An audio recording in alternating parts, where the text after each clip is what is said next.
বিগত 55 বছর এদের স্বাধীন হয়েছে।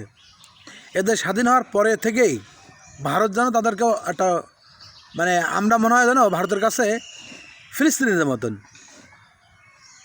ফিলিস্তিনি যেমন ইসরায়েল পুরো ফিলিস্তিনি এরিয়াতে কাঁটাতারে বেড়া দেওয়া গেছে, ঠিক তেমনই বাংলাদেশের সীমান্তে ভারতের কাঁটাতারা বেড়া, ওইখানে কোনো নাগরিক বাংলাদেশের নাগরিক গেলেই তাই গুলি করে হত্যা করা হয়।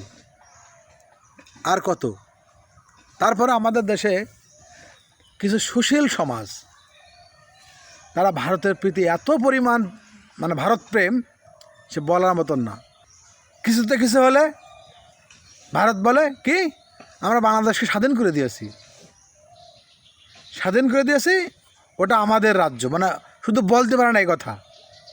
আবার বাংলাদেশে যদি কোনো রকম সংখ্যালঘু নির্যাতন সে যদি অপরাধও করে, যেরকম কিছুদিন আগে হযরত মুহাম্মদ সাল্লাল্লাহু আলাইহি ওয়াসাল্লামকে নিয়ে যে এক হিন্দু যুবক যে কটূক্তি করেছিল, তার প্রতিবাদে তৌহিদি মুসলিম জনতা তাকে পিটিয়ে হত্যা করে।